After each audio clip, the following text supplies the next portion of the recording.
Donc, je préfère faire une phrase en français et entrer lingala après, tu vois, pour que ça soit un peu plus savage.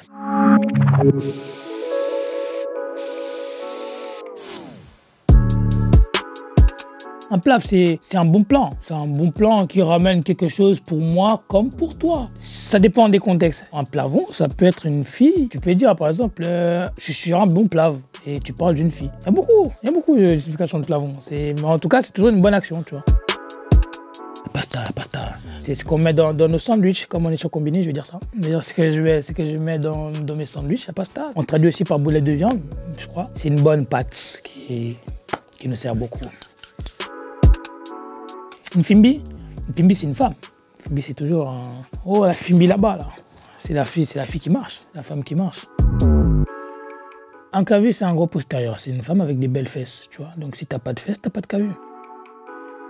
La Roche, c'est comme ça que 23 m'a surnommé, en fait. 23, il aime bien appeler les gens par là. Même quand j'étais avec Bitches, il appelait Bitches la biche, tu vois. C'est devenu mon blaze, du coup, tout le monde m'appelle comme ça maintenant. Tout le monde m'appelle La Roche à cause de 23. Le buteur, oh là là là. C'est celui qui court, c'est la proie qu'on doit attraper. La proie qu'on doit attraper, c'est celui qui crie hara et qui court, tu vois. Quand les défenseurs l'attrapent, ils le plaquent un peu, hein. Ça fait mal, hein. Les défenseurs, ils taclent, hein. Mais le buteur, c'est celui qui court, ma gueule. C'est celui qui attire les défenseurs, toujours. Une low bitch, c'est une fille bête. Par exemple, une low bitch, c'est une meuf pour moi qui fait trop la tempe. Elle fait la tempe avec tout le monde, mais avec toi, elle fait pas la tempe, tu vois. Mais avec tous les autres, elle fait la tempe, mais c'est pas ta meuf. Et maintenant, moi, j'aime plus trop les low bitch, tu vois. J'aime beaucoup l'argent, les low bitch. T'es une mauvaise idée, low bitch. Roupe, c'est un état d'esprit. C'est juste être défoncé, en fait. T'es défoncé, tu sais pas ce que tu fais. C'est un état d'esprit, en fait. C'est genre, il y a la bouteille de Jack qui est ouverte, ben, tu la fermes avec une bouteille de je sais pas quoi, et tu regardes la personne, tu te dis, hey, acheter Roups ou quoi? C'est pas le bon bouchon. Et ah ouais, c'est pas le bon bouchon. Bah lui, les Roups. Moutou, ça veut dire la tête. Et il y a Moutou, faut pas comprendre. Il y a Moutou et Boutou. Boutou, ça veut dire la nuit. Et Moutou, ça veut dire la tête. Ça veut dire, quand je dis je l'ai mis na Moutou, ça veut dire je l'ai mis avec la tête. Tu vois, quand j'ai dit je sors ti na Boutou, ça veut dire je sors jusqu'au soir. C'est les mots en fait en lingala en fait. Vraiment, on essaie de rentrer ça, tu vois.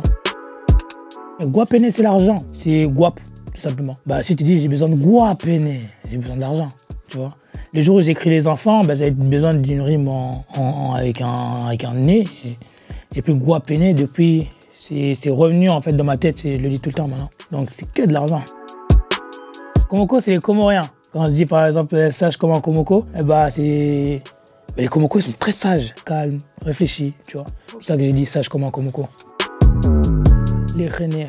Ah, ils sont Rennais. Ah, ils sont trop nuls. Ils sont pourris, ils sont nuls à chier. Il sait rien faire. Il est Rennais, lui. Faut le lâcher.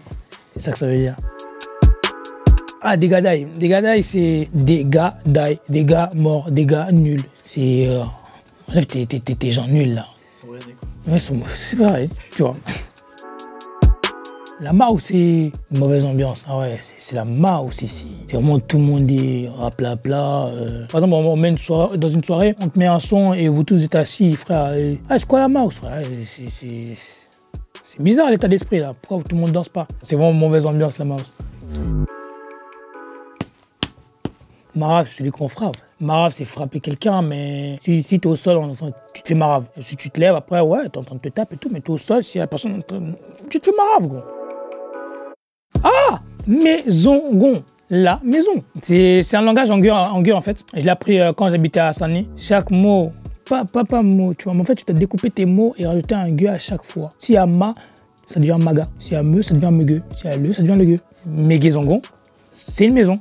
Enlève les gueux et tu vois quoi? Tu colles, ça fait maison. Tu vois, c'est des petits codes. Oh, c'est de la frappe. Pour ceux qui connaissent, de la frappe. Genre, si tu vas à l'épicerie, c'est comme des yaourts, tu vois. Mais les yaourts, on l'enfilé comme ça. Et c'est un peu skinny, mais oh putain, celui-là de la noix de coco est tellement bon. Ceux qui pensent à la framboise, moi je suis pas trop avec vous. Moi, soit il est coco, soit il est lait. Mais un floup, oh, je te conseille ça, un floup, c'est trop bon. Oh, c'est trop bon. C'est une dinguerie, un floup, c'est une dinguerie. Je te finesse et je te prends sans que tu vois. Il y a certains appellent ça aussi du pickpocket, mais si par exemple moi tu laisses ton téléphone dans la poche, je fais ça, et tu continues à partir, finesse, c'est rentré, c'est finesse, t'es finesse. Il n'y a plus rien. C'est vraiment... Allez, continue à marcher selon le vent. Ton téléphone est là. Finesse.